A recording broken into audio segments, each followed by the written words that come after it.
In 2011, Russian police came across this scene worthy of a creepy horror movie. Anatoly Moskvin, one of the most educated and renowned historians and scholars from Nizhny Novgorod, Russia, considered a genius, had a collection of 26 life-size dolls arranged all over his house.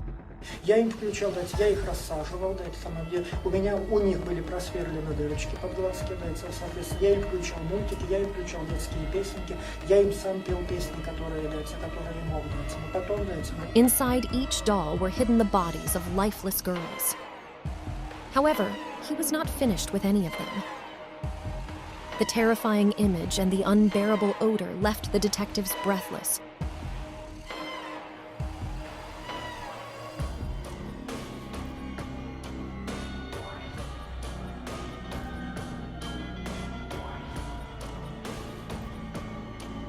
This is the story of how Anatoly Moskvin managed to have a real house of horror, with dolls so disturbing you'll find it hard to get their faces out of your head.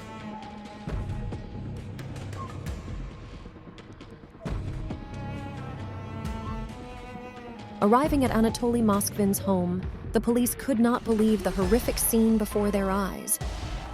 The 26 life-size dolls he had made himself had the dresses and clothes of little girls, but they were not normal dolls. He also applied makeup and wax masks to all of them. Some of them had musical boxes inside their chests to chat with them and host some spooky tea parties he had with the dolls to feel like they were having a conversation. He had a routine of living with them, as if they were alive, arranging them in every corner of the house. А что делали дома с ними? А дома я с ними общался, то есть у нас был отряд, у нас был лидер, был антилидер, соответственно, у нас были, соответственно, свои песни, у нас были свои праздники, я их включал, я их рассаживал, у них были просверлены дырочки под глазки, соответственно, я им включал мультики, я им включал детские песенки, я им сам пел песни, которые мог, потом обычные детские песни, то есть то, чтобы я стал когда у меня будет живая дочка. Because of this crime, Moskvin will end up being called as the Lord of the Mummies. But who was Professor Moskvin really? How did he go from being one of the most brilliant minds in the world to a criminal madman? Details will be revealed about how the bodies of the girls arrived at his house, and some strange events that occurred in this man's childhood. They transform this already horrifying story into a real nightmare. Anatoly Yurevich Moskvin was born on September 1st, 1966 in Russia. He lived all his life in Nizhny Novgorod, the fifth largest city in that country, with his parents Yuri and Elvira Moskvin. He graduated from the Faculty of Philology of Moscow State University as a historian, where he became a renowned professor. There, he specialized in Celtic culture studies, where he was able to learn in detail about spirits and obscurantism. His research led him to become a professor of Celtic studies at the Linguistic University of Nizhny Novgorod and to publish several scholarly works. Вообще, Москвин – личность весьма неординарная. Хорошо известный в научных кругах краевед, лингвист, владеющий 13 языками, внештатный корреспондент популярной городской газеты, автор нескольких учебных пособий. Так кто же он – гениальный ученый или маньяк? Moskvin is considered to this day a genius among academic circles. In his home, he kept a personal library with more than 60,000 books and documents. However, all this intellectual success was not reflected in his private life. On a personal level, he was extremely solitary. Although his peers admired him, they found him eccentric and isolated from the rest.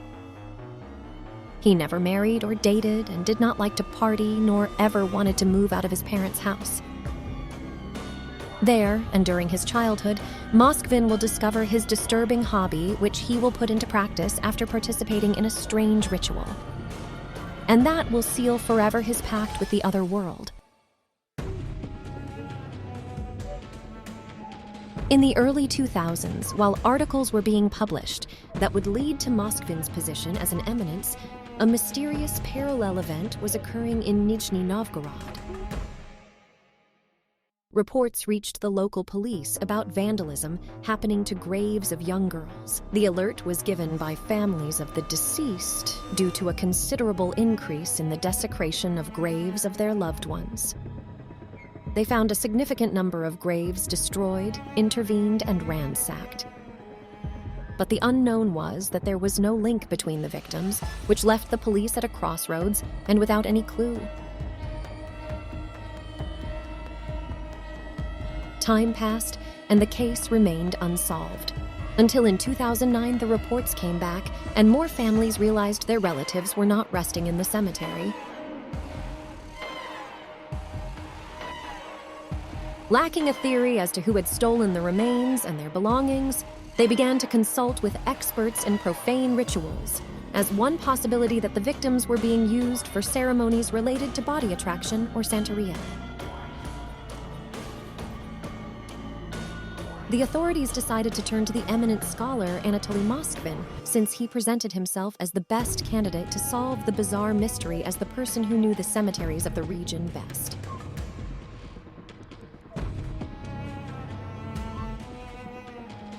Moskvin accepted the challenge, and over the next few months, the investigators will begin a search with the clues the renowned professor gave them to get to the missing bodies. They found some new evidence, but nothing that would be of great help in finding the perpetrator. Almost 2 years passed. The graves were still being desecrated, and there was no response. The investigation was interrupted in 2011 by the attack on Moscow's Domodedovo airport. But soon after this event, the police would finally get a lead, reopening the case. In the same cemetery, Muslim graves began to be desecrated. They were not destroyed, but someone was making drawings and paintings on the images that the families had placed on the graves. Witnesses affirmed that a person of slim build frequently entered the municipal cemetery during the early hours of the morning. With this small detail, the police made a connection they had not considered before. If Professor Moskvin was the person most familiar with the cemeteries, he was the one who frequented them more than anyone else and had a public obsession with the afterlife, would he have something to do with the crimes? The expert who would help them solve the crimes would now be the prime suspect.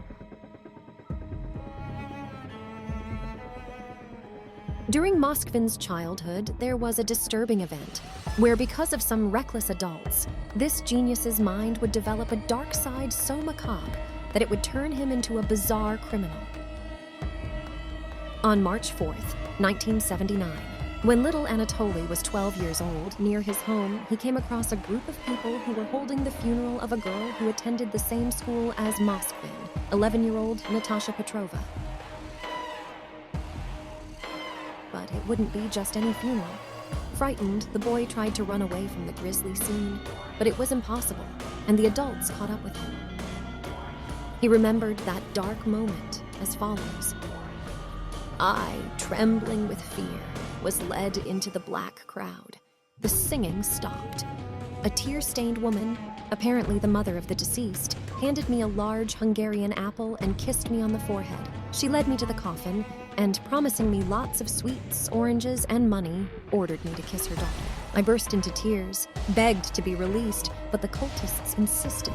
Everyone again began to chant prayers in a language I did not understand, and one adult forcefully tilted my head toward the waxy forehead of a little girl in a lace cap. I had no choice but to kiss where he ordered. So I did it once, twice, and a third time. They encouraged me and told me to repeat a long incantation in the old Russian language after the teacher. Although at first it was an imposition, the child will eventually surrender completely to the bizarre demands of the pagans. Not content with this, they decided to create a dark bond between the two. Mother, in mourning, put a wedding ring on my hand before putting it on her as well. That's how I got married symbolically. After this traumatic event, these deranged adults produced an irreparable disorder in a child.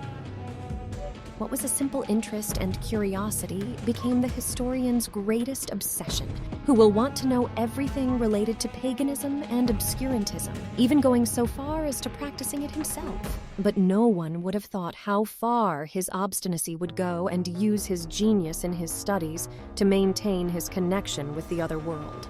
Я заметил, что друиды в этой традиции общались с духами умерших посредством, они приходили на могилу. In the late 1990s, the historian focused his interest on local cemeteries, conducting research that began to position him as an eminent necrologist. However, no one would have imagined that it would be related to his perverse activities. He hid for years the real reason for his regular visits to cemeteries. In 2005, he was given the mission to summarize and list the deceased present in more than 700 cemeteries in the Nizhny Novgorod region. Moskvin claimed to have successfully inspected 752 cemeteries between 2005 and 2007.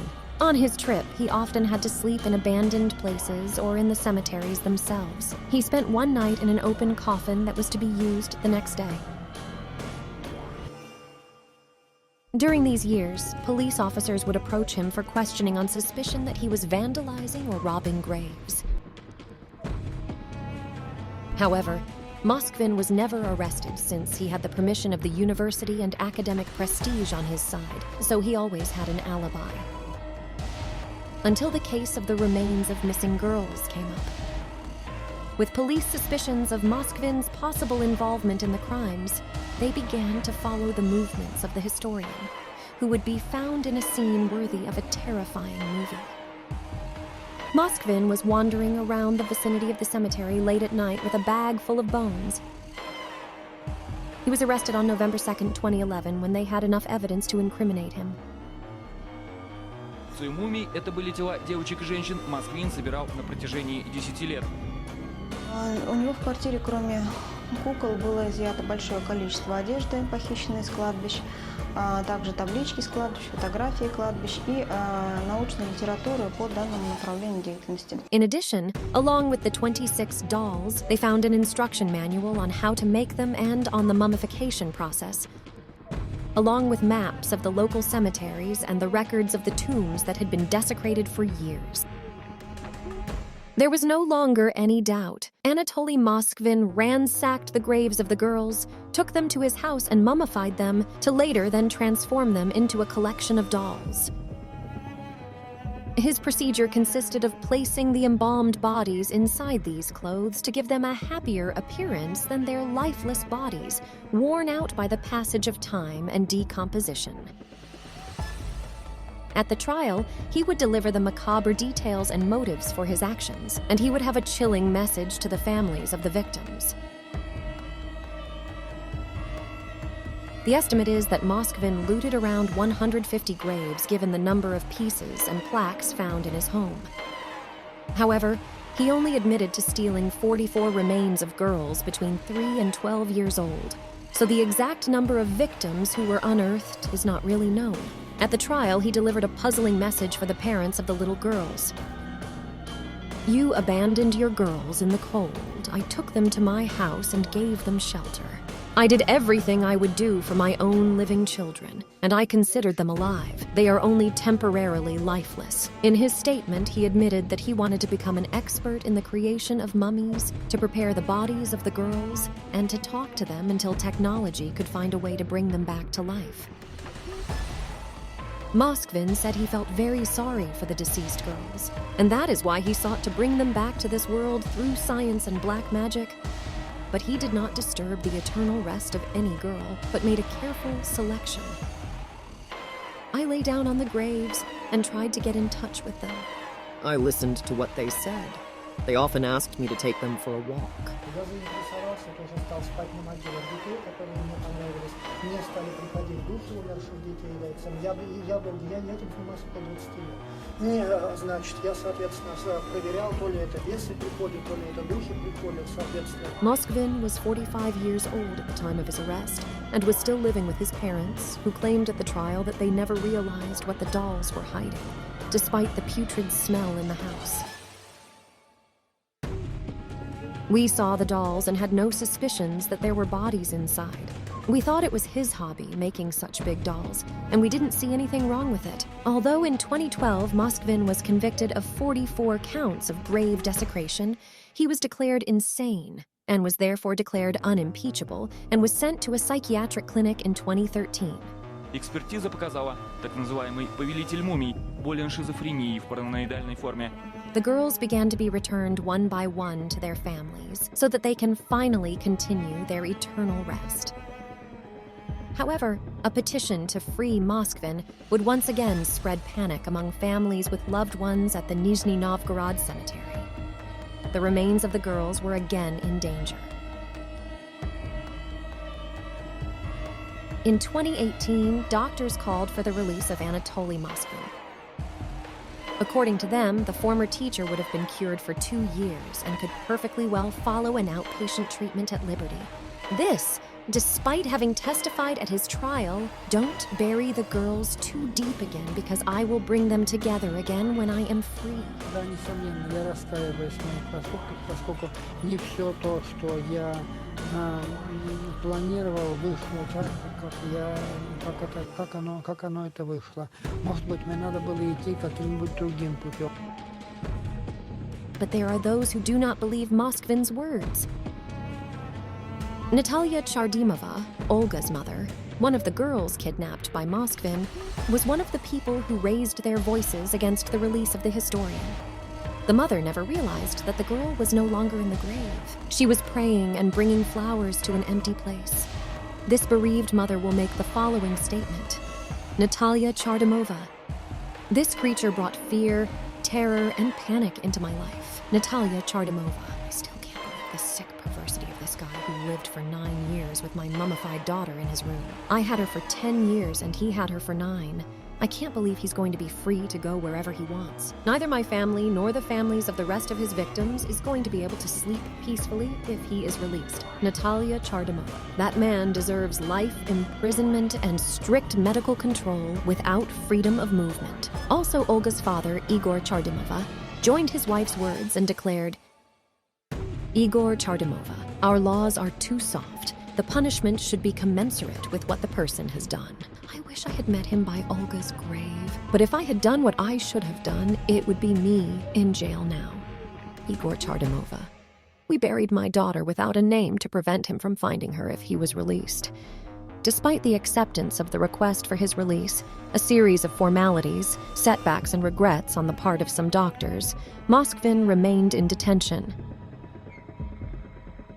During subsequent psychiatric evaluations, they noted that the man was not completely sane, but had manipulated the jury to appear remorseful. However, they realized his contradictions in time and are still not sure whether to let him back on the streets. The main reason is that he is still not convincing the doctors that he is cured, since he does not regret his macabre crime, but only of how he carried it out, and blames the parents for abandoning their daughters.